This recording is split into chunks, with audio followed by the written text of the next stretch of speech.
Although a new or recent diagnosis of multiple sclerosis is incredibly stressful and feels like a tremendous monster to face, here are 10 reasons it may not be as bad as you think. Number 1, the prognosis may be better than you imagine. Although symptoms vary widely from person to person, and MS can be a disabling illness, many people have had it for decades and are doing well. For instance, in this study called the MS EPIC study, which looked at people with relapsing onset multiple sclerosis, even after 10 years, only about 5% of people needed assistance with walking, such as a cane, walker, or wheelchair. The remainder walked unassisted, and after 20 years, it was only 16%, lower numbers than you may have guessed. And along the same lines, number 2, MS is getting milder. Numerous observational studies suggest that people living with MS have less and less disability over time. We don't exactly know why this is the case. It may be access to better, more effective treatments, or we're better at diagnosing people with MS who have milder symptoms. For instance, this study published in 2006 from Sweden, the United Kingdom, and Canada found that the average age at which people with MS needed assistance to walk, such as with a cane, was age 55. But only 10 years later, in 2016, this observational study in Sweden found that that number had jumped to age 64, 9 years in only 10-year difference in epoch, and we have evidence that this is continuing to improve, and just imagine by the time you're in your 60s and 70s, it might be a totally different ballgame. Number 3, there's a lot of research in MS. It's recognized that MS is one of the most common causes of neurological disability in younger people, and because of its potential to affect work, romantic relationships, and family life early on, there's a lot of dedication to improving treatments for people with MS. This study, published in 2024, recognized that there are 2,300 ongoing MS research projects receiving a total of 500 million euros from various government agencies and nonprofit organizations such as the National MS Society in the United States. There's also significant investment from pharmaceutical companies and private donors. So I think the future looks bright for the community of people with MS. We should see more and more knowledge about the disease and better treatments. And number 4, there are already many established pharmaceutical treatments for multiple sclerosis. Prior to 1993, there was no FDA-approved disease-modifying therapy for MS. That's when beta-seron got FDA approved. Sure, there were steroids for relapses or off-label treatments such as cyclophosphamide, but now there are dozens of approved, well-studied medications and various effective off-label treatments. This is a timeline of the development of various multiple sclerosis drugs. Now, not everyone has access to all of these medications, but some of them are inexpensive, generic, and available even in developing countries, so we have many options. Number 5, the prognosis of MS is not strongly genetic. Although your genes do play some role in the risk of getting MS, they don't seem to correlate strongly with the prognosis or the level of disability. And in fact, it's common for 2 family members to both have MS, and one has more significant disability and the other is doing very well. I actually have 2 patients who are identical twins with a wide difference in their level of disability. This study looks at a famous gene, HLA-DRB1-1501, the gene most strongly associated with risk of MS. If you have 2 copies of this allele or gene version, you have an 8-fold increased risk of getting MS. But as you can see, there was no correlation with level of disability. On the y-axis is the EDSS, or Expanded Disability Status Scale, which is a measure of disability in multiple sclerosis research.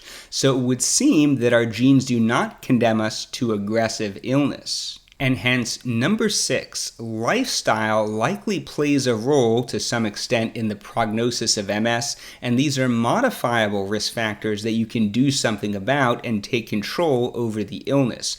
For example, smoking is associated with worse prognosis in MS, so if you're a smoker, you can quit smoking. There's also strong evidence for exercise in multiple sclerosis. Diet may play a role. For instance, this randomized controlled trial by Dr. Terry Walls found that a modified paleo diet was linked to the ability to walk slightly further in the 6-minute walk test, how far you can walk in 6 minutes. There also may be a role for vitamin supplementation. There's some evidence for vitamin D and omega-3 fatty acids such as fish oil or flaxseed oil. Number 7, MS is not strongly heritable. In other words, the risk of a child of someone with MS of later developing MS is relatively low. It's been estimated to be around 1% in a male child of someone with MS or 3% in a female child of someone with MS, with some studies suggesting a slightly higher risk. Although some of the risk of MS is genetic, as I said, there are lifestyle and perhaps chance factors. So certainly this is not a reason to not have children if this was otherwise your desire. This chart shows the risk of MS in relatives of people who have MS. Number 8. MS may be a good candidate for future regenerative therapies. Right now, all of the treatments of MS are geared towards the immune system, but MS may be a candidate for remyelinating therapies in the future. The nature of the injury to MS is such that the myelin, the fatty covering of the nerve fibers, is heavily damaged, but there could be preservation of the neurons, the cell bodies, and the axons, the nerve fibers.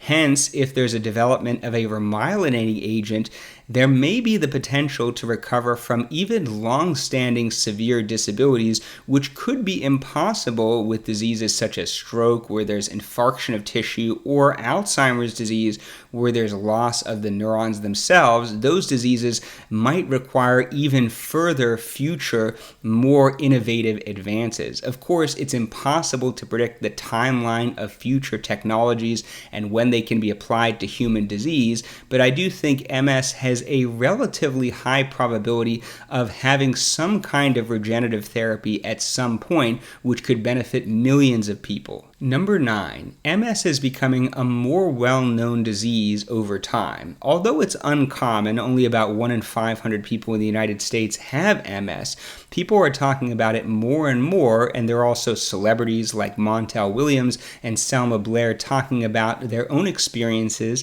and heightening the public consciousness of MS. Not only does this reduce the annoyance of having to explain to everyone what MS is, it also brings new services and better research to people with MS, people who are battling this disease. Number 10, even though MS is bad, something good may come out of it. For instance, I've had many patients tell me their life actually improved after being diagnosed with MS. Perhaps they formed closer relationships with friends or family members whom they depended on, or even had a major change in philosophy, forced to consolidate their real values and choose what they wanted to focus on in life, maybe going into different careers or forming different relationships with people. For instance, Sandra Orozco was once a successful healthcare professional, a healthcare administrator, but due to symptoms of MS, she was forced to retire young. Even though she was depressed for a period, she eventually developed an interest in politics and started going to local city council meetings and forming relationships with people, and had many political achievements. For instance, even being one of the people to speak out against the infamous City of Bell scandal in 2010. If you want to learn more about her story, she's the protagonist of Chapter 6 of my book, Resilience in the Face of Multiple Sclerosis, completely free on Amazon. If you can think of other reasons MS isn't as bad as people think, please post in the comments below and show some encouragement for people who may be more recently diagnosed. And as usual, let me know if you have ideas for other videos.